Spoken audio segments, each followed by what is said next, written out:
Hawaii is more than beaches and volcanoes. It's a place where the land and the old stories feel alive. From sacred temples built of stone to ghostly warrior processions under the moonlight, the islands are filled with legends that blur the line between history and myth.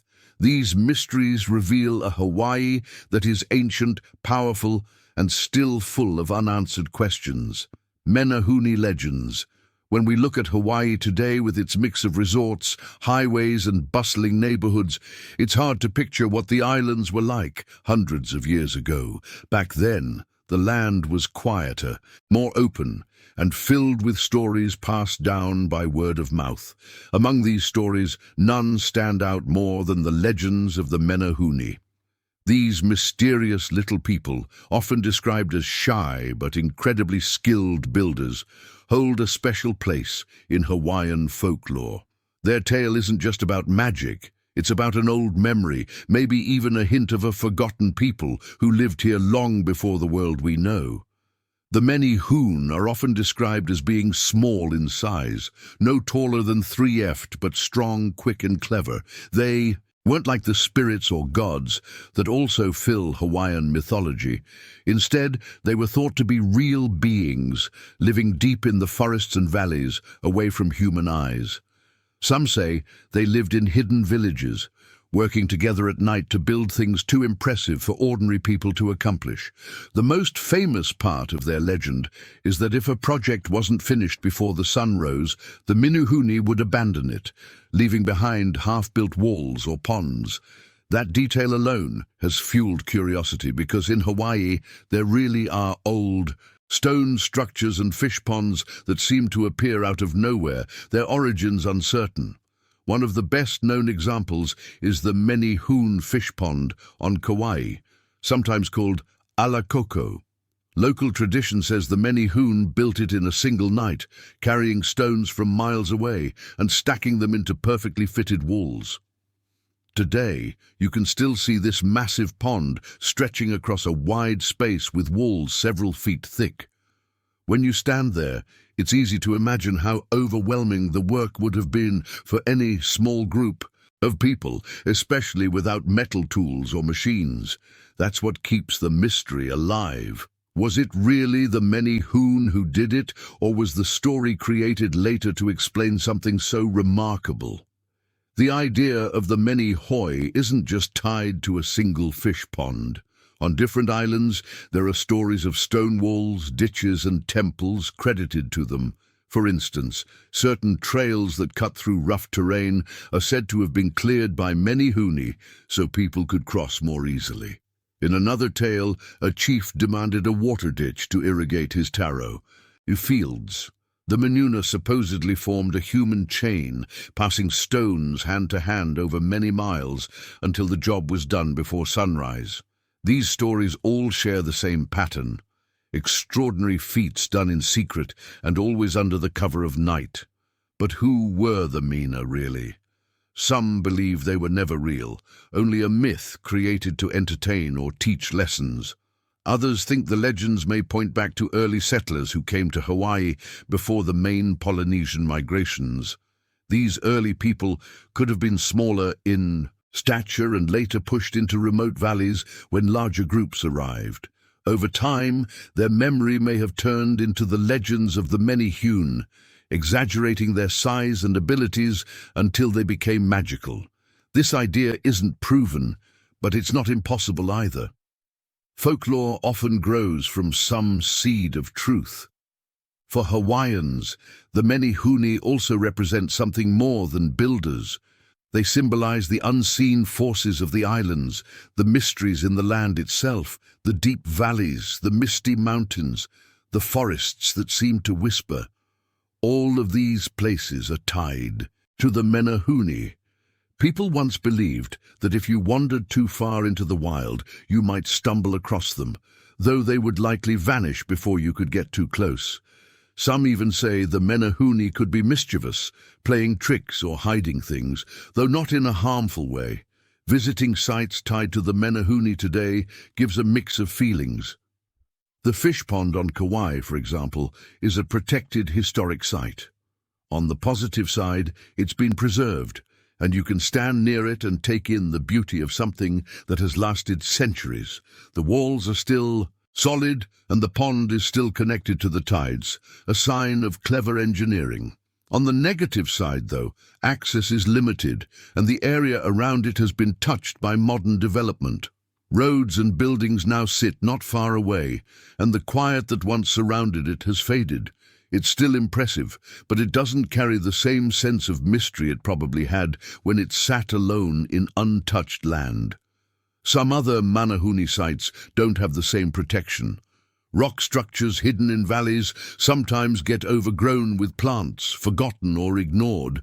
Others may have been damaged by construction or left to crumble.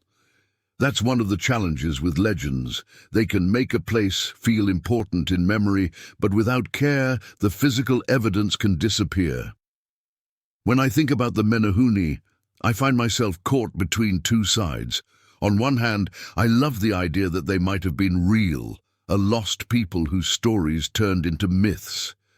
There's something haunting about the thought of small, secretive builders leaving their mark on the land, their presence hidden in the stones we still see. On the other hand, it's also possible that the Menehune are purely legend, a way of giving wonder and meaning to impressive works of engineering. Either way, I don't feel disappointed.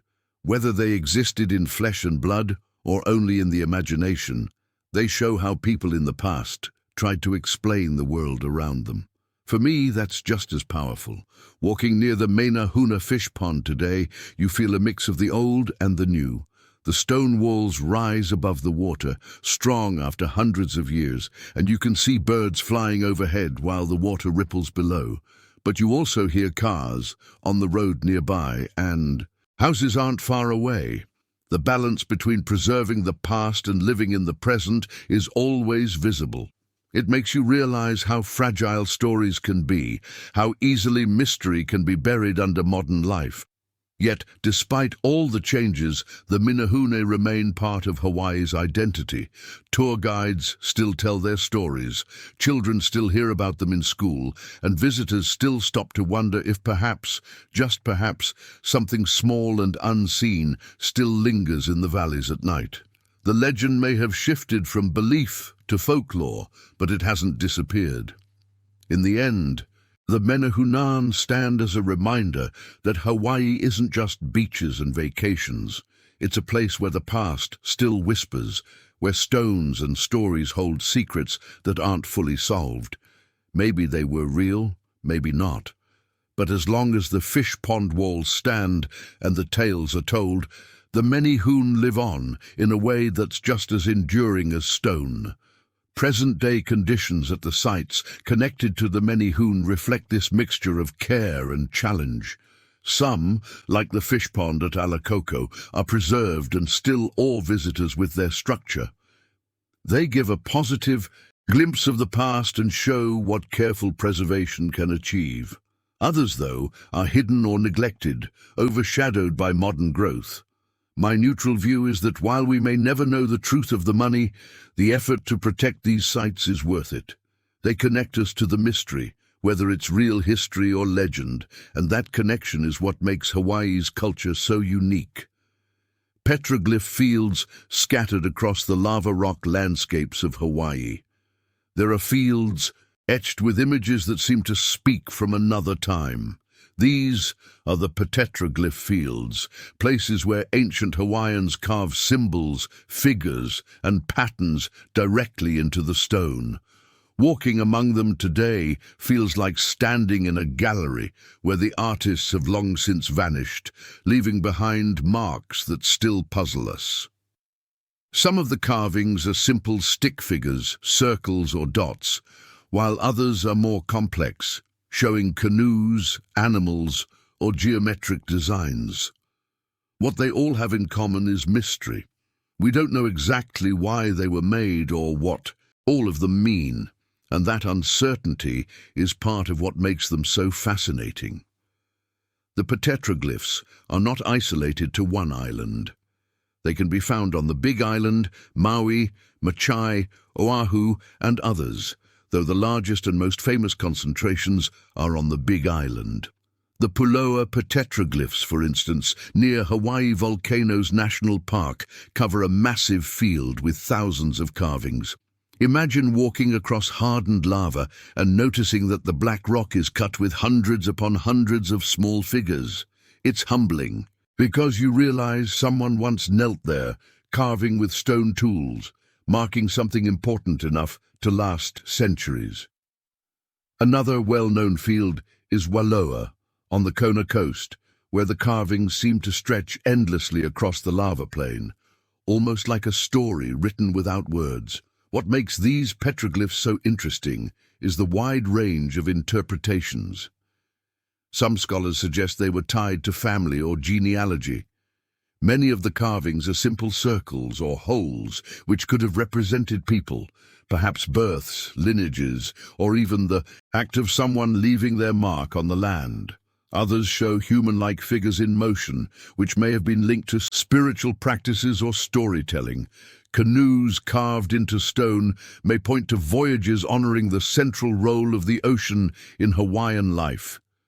There are also theories that some petroglyphs marked sacred sites, trails, or boundaries guiding people across the harsh lava terrain.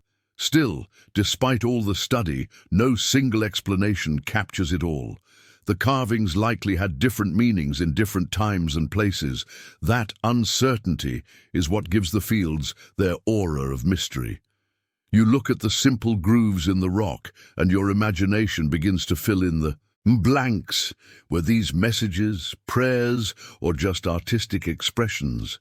Were they meant for others to see, or only for the spirits in the land itself? The fact that we don't know keeps the experience alive. Visiting the petroglyphs today is powerful because of their setting. Most are not in lush green valleys, but in harsh lava plains, places where the sun beats down and the ground crunches beneath your feet. The carvings appear suddenly, sometimes shallow and weathered, sometimes sharp and clear, depending on how the rock has aged. In places like Pushaloa, paths wind through the fields, so visitors can see them without stepping directly on the fragile images. That balance between protecting the carvings and allowing people to experience them shows both the positive and negative side of preservation. On the positive side, many of the fields are now protected as historic sites, which means they won't be bulldozed for development or forgotten under new construction. Signs and pathways help guide visitors, giving context while keeping people from damaging the stones. Seeing them in person brings the past into focus in a way that photos never can. On the negative side, some carvings are already worn down, their edges fading from centuries of wind, rain, and even human contact. Tourists once walked across them freely, leaving footprints, and sometimes people even carve new marks over the old ones, not realizing the damage. That loss can't be undone, and it shows how fragile these connections to the past really are. There's also the challenge of interpretation.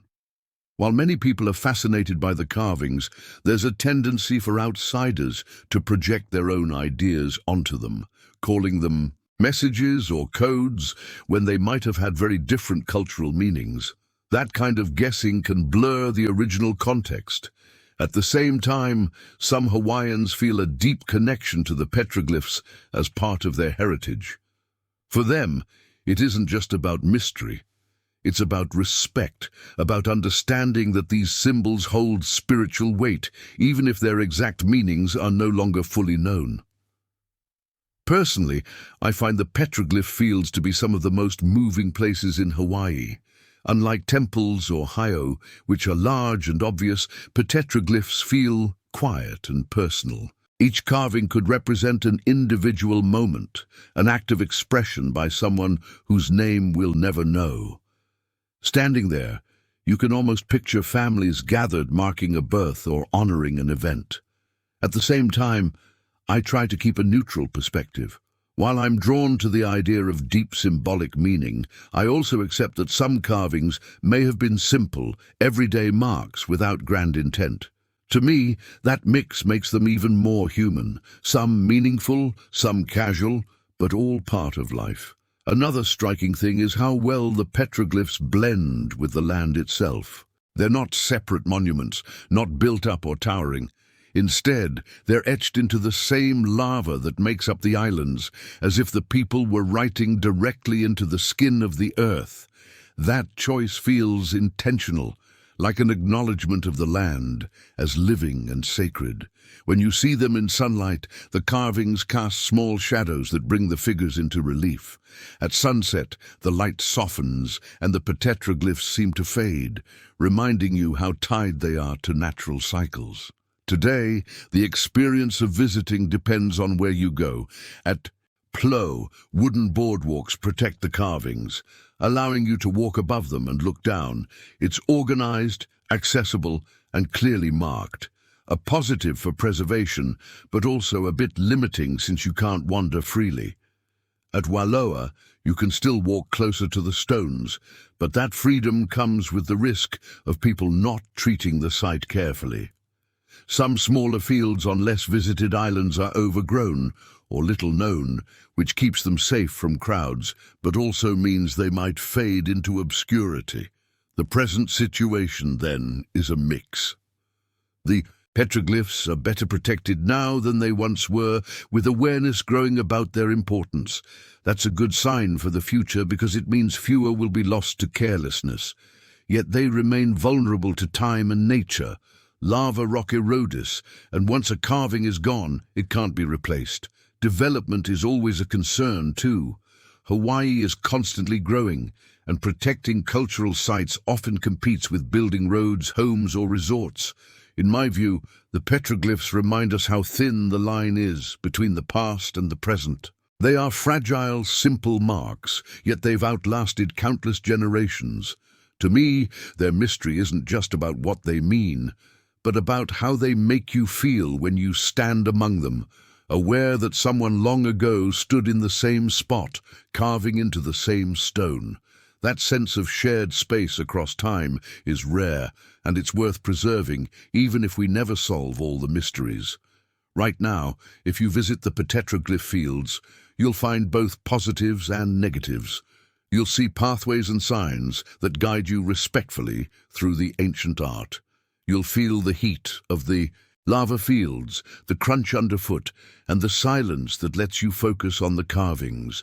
But you'll also notice how some carvings are faint, fading away, or surrounded by signs warning not to step too close. It's a reminder that the past can survive only if we balance curiosity with care. The mystery of the petroglyphs continues, not just because we don't fully understand them, but because they've managed to remain visible, still whispering across centuries in the rough lava fields of Hawaii. Kuhanoha Huno, on the western coast of the Big Island, where black lava meets turquoise water, lies one of the most remarkable and mysterious places in Hawaii, Kuhanhonawa, known as the Place of Refuge. It was once a sacred sanctuary for those who had broken the rigid laws of ancient Hawaii, known as kapu. These laws govern nearly every part of daily life, from who could eat certain foods to where commoners could walk. Breaking kapu was considered a serious offense, often punishable by death. Yet Puhunaya offered a second chance. If someone could escape their pursuers and reach its walls, they would be spared. It was a place of forgiveness and transformation, and today its ruins still carry an air of deep spiritual weight. The setting itself feels powerful. The site sits on a lava shelf at the edge of Hunayo Bay, with the Pacific stretching wide beyond it. Towering palm trees sway over ancient stone walls, and carved wooden images of Hawaiian gods, called Ki stand watch along the shoreline. Even before you know the history, just standing there gives you a sense that this ground is different, touched by something more than time. In ancient Hawaii, the kapu system wasn't just about rules. It was the structure that held society together. It dictated how people lived, ate, worked, and worshipped. Chiefs held divine power, believed to be descended from the gods, and kapu reinforced that authority. But it was a harsh system. Something as small as walking in the shadow of a chief or eating the wrong food if you were a woman could mean death. That's what made Puhonua so extraordinary. It stood as a balance, a place where mercy outweighed punishment. When someone broke kapu, they had only one chance to flee. Warriors and guards would often pursue them, but if they managed to reach the sanctuary, they were safe. Within the walls, priests would perform rituals of absolution, cleansing the person of their offense. Afterward, they could return to their lives free of punishment. For warriors, Pulohonua also offered refuge during times of battle. If the fighting turned against them, laying down arms and reaching this sacred ground meant safety. In a world ruled by strict laws and powerful chiefs, Puhonua was a rare promise of hope. The physical structure adds to the mystery. The Great Wall of Puhonua, still standing today, is an immense lava rock barrier about 10 feet high and hundreds of feet long. Built without mortar, it's a reminder of the skill and strength of ancient Hawaiian builders. Within its boundaries were temples, royal grounds, and sacred burial places for chiefs. The bones of high-ranking alaya or chiefs were once interred here, believed to infuse the sanctuary with protective spiritual power. That connection between life, death, and forgiveness gave the site its deep mana or spiritual energy. One of the striking features you'll see today are the carved wooden key figures that guard the Hailgoki, a reconstructed temple. Their fierce expressions and towering forms stand against the backdrop of sea and sky, giving the place an almost otherworldly feel. While the kiwa you see are modern recreations, they are based on traditional styles, keeping alive the sense of awe they must have inspired centuries ago. Looking at them, you can imagine approaching the sanctuary in desperation, chased by warriors, and finally collapsing in safety beneath those watchful guardians. The mystery of Puhonua isn't only in its rituals, but also in how it balanced such extremes, strict laws outside, mercy within. It makes you wonder how people felt as they ran toward it. Was it desperation, faith, or both? And what must it have been like to step across the threshold, knowing that your life had been spared? We don't have detailed records from those who lived it, but the stones seem to hold that tension as though they still remember. Today, Puhonua is preserved as a national historical park, one of the best-kept sacred sites in Hawaii. This is a positive because it allows visitors to experience the place respectfully and learn its history. The stone walls are intact, the temples reconstructed with care, and the grounds maintained in a way that honors their past. Walking the paths, you can feel both the cultural weight and the natural beauty. The sound of waves crashing against lava rock, the rustle of palms overhead, the shimmer of heat on black stone. It's both peaceful and humbling. At the same time, modern preservation has its negatives. While the site is protected, it's also framed by signs, pathways, and rules that make it feel managed. For some visitors, this takes away from the rawness of the mystery, turning it into more of a museum than a living sacred space. Another challenge is that, like many Hawaiian sites, it faces the pressure of tourism. Thousands of people come here every year, and while most are respectful, the constant presence of crowds changes the atmosphere. It's not always easy to feel the solitude or urgency that once defined the sanctuary when you're walking alongside groups with cameras and guidebooks. For native Hawaiians, Puhonua remains more than a tourist destination. It's a cultural and spiritual symbol. Ceremonies are sometimes held here, and for many, it stands as a reminder of resilience and mercy in Hawaiian tradition. Yet there's also sadness in knowing that the kapu system was abolished in the early 1800s, and with it, the active role of sanctuaries like this. What remains now is memory, preserved in stone, but no longer practiced in daily life. When I think about Puhonua, I feel a mix of admiration and unease. On one hand, I respect the mercy it represented. In a society with such strict rules, having a place where forgiveness was possible feels deeply human. On the other hand, I can't ignore the fear that must have driven people here. The chase, the punishment waiting if they failed, the weight of living under Kapu. For me, the mystery isn't just about the stones or the rituals. It's about how people lived with that system, balancing fear and hope in equal measure. Standing at the site today, the experience is layered. You see tourists taking photos, children running along the paths, and signs explaining history in neat paragraphs. But if you pause, you can still feel the deeper atmosphere. The ocean crashes against the lava rocks, just as it always has. The wind blows through the palms. The wall stands silent, its stones dark and solid under the sun. In those quiet moments, the modern world falls away and you sense what this place once meant. The present situation of Puhunua reflects both care and compromise. On the positive side, it's one of the most preserved sacred sites in all of Hawaii, protected under federal law, restored to honor its past, and open for people to experience and learn. On the negative side, it's also shaped by tourism, its mystery softened by the conveniences of boardwalks and formational signs.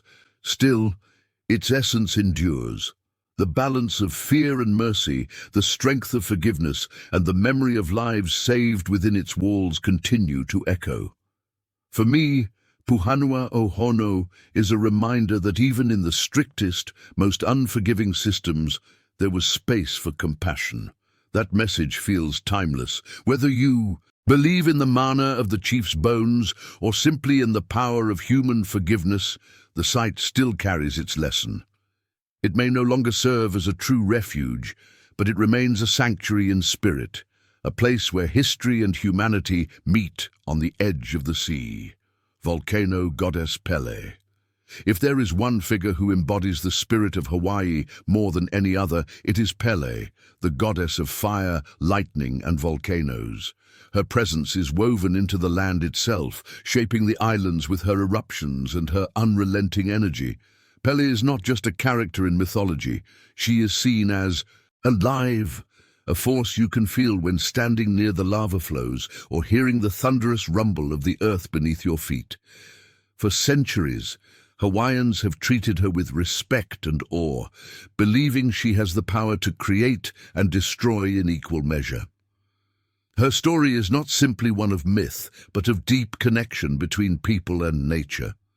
According to legend, Piri was born far across the sea in a mystical place called Kahiki, often described as the homeland of many Polynesian peoples.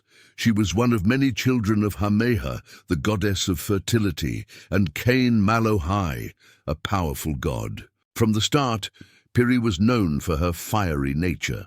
Some stories say she quarreled with her siblings, especially her sister Namakawaka, the goddess of the sea. After one of these conflicts, Piri fled across the Pacific, traveling in a canoe until she found her way to the Hawaiian Islands. Wherever she stopped, she tried to dig her home into the earth. But Namakawakahai chased her away with floods and waves. It wasn't until Piri reached the big island of Hawaii that she finally found a place strong enough to hold her Kilauea. The great volcano became her dwelling. The battles between Piri and her sister are said to explain the powerful clash of fire and water seen in Hawaii. Lava rushing into the sea, creating new land as steam rises into the sky, is not just a natural event, but a reminder of the eternal fight between these two elemental sisters. For Hawaiians, these stories gave meaning to the dramatic, sometimes terrifying forces of nature that shaped their islands. Piri is also remembered in countless encounters with people. She is said to walk the earth in human form, appearing as a tall, beautiful woman with flowing hair, or sometimes as an old, fragile woman in need of help. Those who treated her with kindness were rewarded with safety and blessings. Those who ignored her or showed disrespect often met disaster. These tales carried a simple lesson: Show respect not only to strangers, but also to the land itself, because you never know when Puri watching. One of the most famous beliefs tied to Piri is the idea that taking lava rocks from Hawaii will bring bad luck. Tourists often hear this warning, and while some dismiss it as superstition, countless stories exist of people mailing rocks back to Hawaii after claiming their lives fell apart. Broken relationships, accidents, and financial trouble are just a few of the troubles people say followed them after removing a piece of Piri's land. Whether or not you believe in curses, it shows how deeply people connect Piri to the spirit of the islands, as if the land itself demands respect. The lava flows themselves are another mysterious part of Piri's legend. Kilauea has erupted, many times in recorded history, sometimes threatening homes and communities, other times creating new ground where once there was only sea. Watching molten rock roll forward like a living creature is unforgettable. It moves slowly, yet nothing can stop it. Piri's hand is seen in this, a reminder of her dual nature, destroying what stands in her path while building new land for future generations. To stand near an active flow is to feel a mix of fear and wonder, a sense that you are standing in the presence of something greater than yourself. Today, the presence of Piri is still very real. Visitors to Hawaii Volcanoes National Park on the Big Island can walk across hardened lava fields, stand at the edge of massive craters, and see the evidence of her recent work. On some nights, you can catch a red glow deep within Halowala crater, said to be her home. For many locals, these places are not just tourist attractions, but sacred ground. Offerings of flowers, food, or even gin are sometimes left near lava flows to honor Piri. This isn't a practice of the past. It happens even now, showing that her influence has never truly faded. Of course, there are challenges that come with living so close to a goddess of fire. Whole communities have been displaced by eruptions such as the 2018 event in Leilani Estates, where lava swallowed roads and homes, forcing thousands of people to leave. For those who lost everything, it was heartbreaking. Yet even in that destruction, there was resilience. New land formed along the coastline, expanding Hawaii's shores, a stark reminder of how creation and loss go hand in hand under Piri's rule. From a modern point of view, it's easy to see Piri as both myth and metaphor. Whether you believe she walks the earth or not, her story teaches humility and balance. Personally, I find something moving in how her legend blends seamlessly with the land. When you stand on cooled lava rock, black and jagged under the hot sun, you can almost imagine her footsteps across it. At the same time, seeing fresh green plants pushing up through cracks in the rock reminds you that life always returns, no matter how much is burned away. Visiting these volcanic areas today brings mixed feelings. On the positive side, they are awe-inspiring, unlike anywhere else in the world. The vast craters, the smell of sulfur in the air, and the knowledge that the ground beneath you is alive create an experience you won't forget. It is a place of learning, wonder, and beauty.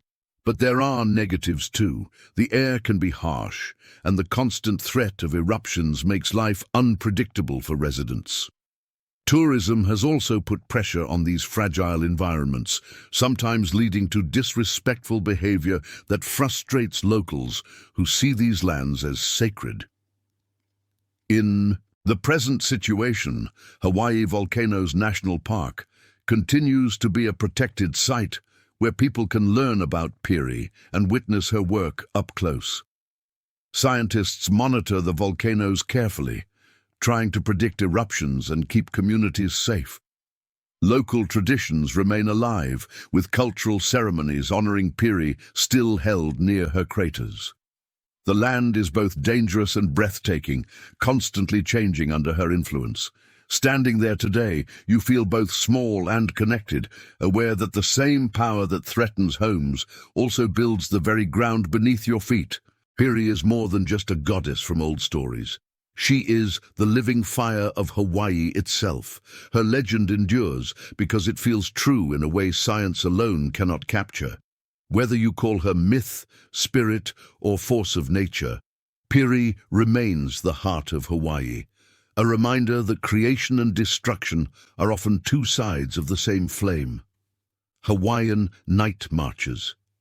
If you spend enough time in Hawaii, sooner or later you'll hear about the night marches. Their presence is frightening, but it's also a reminder of the power and dignity of the past. Visiting areas tied to the night marches today can bring a strange mix of feelings. Some of the paths they are said to travel run through valleys like Nuanu on Oahu, a place rich in history where great battles once took place. Other marches are linked to coastal areas or sacred sites where Alio once lived. Tourists often walk these trails during the day without realizing the stories tied to them. By night, however, locals are more cautious, often avoiding certain spots when the moon is full. From a modern perspective, skeptics might explain the sightings as tricks of the light, sounds of the wind, or the power of suggestion. After all, once you hear the legend, it's hard not to imagine the flicker of torches in the distance when you're alone in the dark. But even if some experiences can be explained, the sheer number of stories makes the mystery hard to dismiss entirely. Whether you believe in ghosts or not, the night marches remain one of Hawaii's most consistent and eerie legends. Personally, I find the night marches fascinating because they are more than just a ghost story. They are a bridge to the past. They reflect how important respect was in ancient Hawaiian society and how those values still echo today. At the same time, the idea that spirits can walk the earth in such dramatic fashion makes you rethink the boundaries between the living and the dead. Recent discoveries in the Amazon rainforest have revealed complex geometric patterns visible only from above. These precisely aligned structures dating back over 2,000 years suggest ancient civilizations possess sophisticated engineering knowledge that challenges our understanding of pre-Columbian societies. How did they achieve such precision? It also makes Hawaii unique. You won't find tales like this in many other places. On the negative side, the stories can cause real fear. Some residents avoid building or living near areas tied to the night marches. Tourism sometimes exploits the legend in ways that feel shallow, turning sacred traditions into entertainment. And for people who truly believe, encounters with the night marches can be deeply unsettling, leaving them anxious about their safety and their families. As for the present situation, the night marches remain an active part of Hawaiian storytelling. Locals still share warnings about where not to walk at night, and visitors are often advised to treat the legend seriously. The sites connected to the processions are still there. Valleys, trails, ridges, and beaches that carry centuries of memory. These places are beautiful by day, filled with lush greenery, waterfalls, and ocean views. By night, they take on an entirely different character, shadowed and heavy with mystery. The legend of the night marches has not faded, and in many ways it feels as alive now as it ever did.